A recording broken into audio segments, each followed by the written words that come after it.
इतिहास अक्सर वैसा नहीं होता जैसा हमें किताबों में पढ़ाया जाता है। कभी कभी देश की तकदीर तय करने वाले सबसे बड़े फैसले किसी बंद कमरे में सियासी बिसात की चंद चालों से तय हो जाते हैं। भारत के 11वें राष्ट्रपति doctor APJ Abdul Kalam, missile man और जनता के राष्ट्रपति, हम ये सब यही जानते हैं ना। लेकिन क्या हो अगर मैं आपसे कहूं कि डॉक्टर कलाम का राष्ट्रपति बनना कभी तय ही नहीं था। साल 2002 की वो शाम, वो एक फोन कॉल और वो एक राजनीतिक दांव नहीं चला गया होता तो राष्ट्रपति भवन में कलाम नहीं बल्कि कोई और होता, शायद खुद अटल बिहारी वाजपेयी। एक ऐसी कहानी जिसमें महत्वाकांक्षा नहीं बल्कि परिस्थितियां किंग मेकर बनी। वो वक्त था साल 2002 का।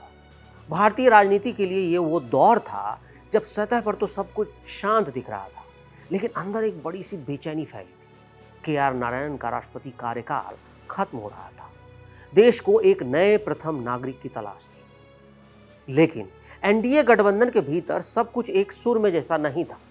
पूर्व प्रधानमंत्री अटल बिहारी वाजपेयी के तत्कालीन मीडिया सलाहकार अशोक टंडन ने अपनी किताब अटल संस्मरण में उस दौर का जो खाका खींचा है वो चौंकाने वाला है।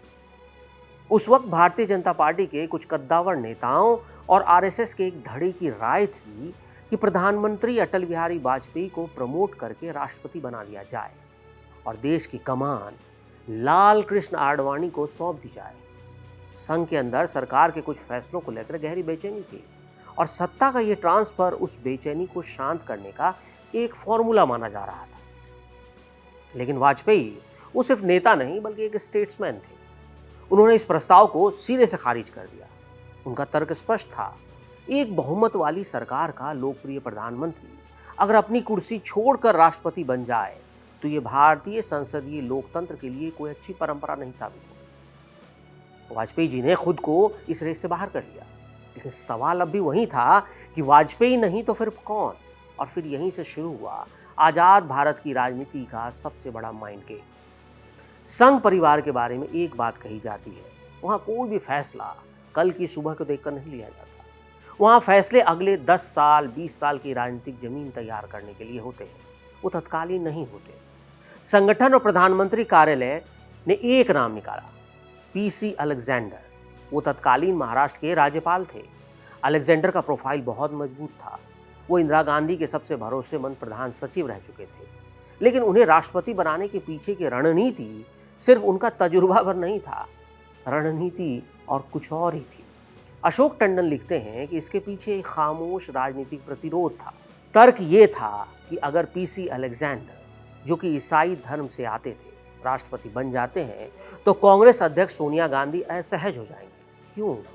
क्योंकि अगर देश का राष्ट्रपति ईसाई है तो भविष्य में एक ईसाई के प्रधानमंत्री बनने की संभावनाएं लगभग खत्म हो जाएगी। ये उस समय तर्क दिया जा रहा था। ये सोनिया गांधी के PM बनने के रास्ते को संवैधानिक और नैतिक रूप से ब्लॉक करने की एक स्ट्रेटेजी मानी जा रही थी और दिल्ली में इसे लेकर सियासी आग लगी थी। हर नेता, हर पत्रकार सिर्फ एक ही कयास लगा रहा था, लेकिन इन सब से हजारों किलोमीटर दूर चेन्नई में एक इंसान अपनी ही दुनिया में मगन था। उसे सत्ता, कुर्सी या राजनीति से कोई मतलब नहीं था। वो थे खुद डॉक्टर APJ अब्दुल कलाम। ये वो वक्त था जब डॉक्टर कलाम प्रिंसिपल साइंटिफिक एडवाइजर के पद से रिटायर हो चुके थे। उनका विजन इंडिया 2020 तैयार था। वो चेन्नई के अन्ना यूनिवर्सिटी में प्रोफेसर थे और अपना पूरा वक्त सिर्फ छात्रों को पढ़ाने में बिता रहे थे। सत्ता के गलियारे में उनका कोई जिक्र तक नहीं था, लेकिन तकदीर ने अपना ड्राफ्ट तैयार कर लिया था। कलाम साहब उस दिन क्लास ले रहे थे। तभी उन्हें बताया गया कि दिल्ली से लगातार उनके लिए फोन आ रहे हैं।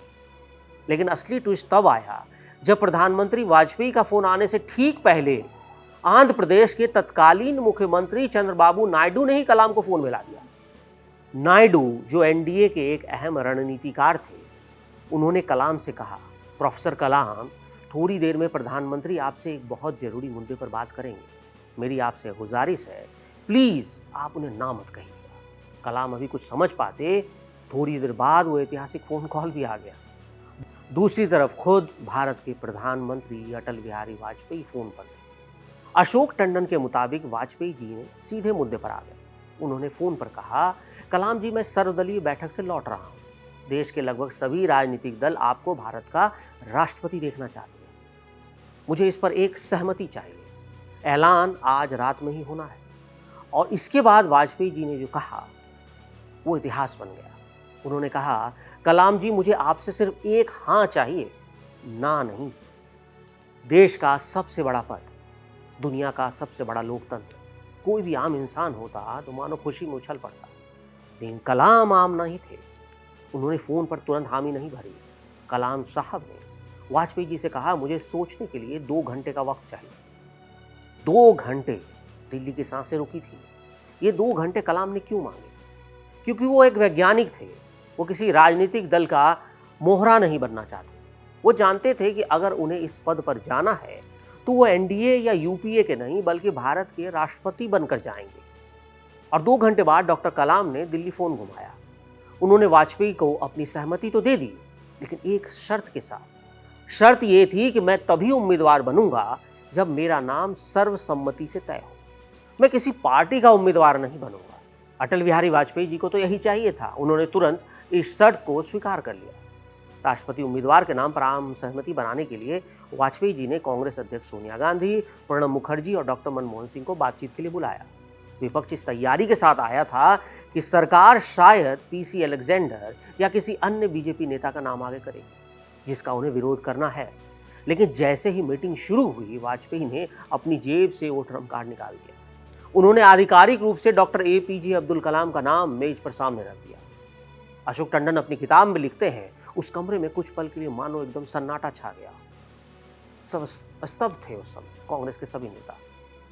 सोनिया गांधी ने उस सन्नाटे को तोड़ते हुए कहा, आपके इस चयन से हम आश्चर्यचकित हैं। विपक्ष जानता था कि वो इस नाम का विरोध ही नहीं कर सकते। कलाम का विरोध करने का मतलब था देश के सबसे सम्मानित वैज्ञानिक, एक गैर राजनीतिक चेहरे और एक अल्पसंख्यक समुदाय के सबसे बड़े आदर्श का विरोध करना।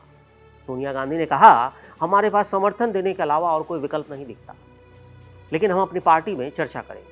17 जून 2002 को डॉक्टर कलाम का नाम लगभग सर्वसम्मति से स्वीकार कर लिया गया। वामपंथी दलों ने कैप्टन लक्ष्मी सहगल को मैदान में उतारा जरूर, लेकिन यह सिर्फ एक औपचारिकता भर थी। 25 जुलाई 2002 संसद का सेंट्रल हॉल, डॉक्टर कलाम राष्ट्रपति पद की शपथ ले रहे। उनके बाल अपने चिर परिचित अंदाज में पूरा देश देख रहा था। 25 जुलाई 2002 को तमिलनाडु के रामेश्वरम की गलियों में अखबार बांटने वाले एक लड़के ने भारत के 11वें राष्ट्रपति के रूप में शपथ ली।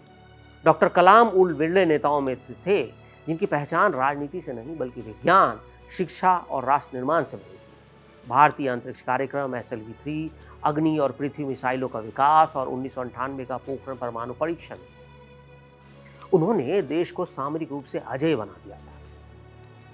राष्ट्रपति बनने के बाद भी उनकी सबसे बड़ी ताकत सत्ता के गलियारे नहीं बल्कि क्लासरूम में रही। उनका मानना था कि भारत का असली भविष्य संसद में नहीं बल्कि कक्षाओं के बेंचों पर बैठा है। जब तक वो राष्ट्रपति भवन में रहे, उन्होंने उसे जनता का भवन बना दिया। आज भी उनकी किताबें, उनके विचार करोड़ों युवाओं के लिए गीता और कुरान की तरह हैं। उन्होंने सिखाया कि अगर आप सूरज की तरह चमकना चाहते हैं तो पहले सूरज की तरह जलना सीखिए। तो क्या होता अगर उस दिन वाजपेयी मान जाते? क्या होता अगर अलेक्जेंडर का नाम फाइनल हो जाता? और शायद इतिहास कुछ और होता। राजनीति के पन्नों में एक और नाम दर्ज होता। लेकिन जब परिस्थितियां, नियत और नियति एक साथ मिलती हैं तो देश को राष्ट्रपति नहीं बल्कि एक मार्गदर्शक मिलता है। डॉक्टर कलाम को राजनीतिक चॉइस नहीं थी, वो उस समय की मांग थी जो उन्होंने पूरी की। डॉक्टर कलाम को वो देश का सलाम।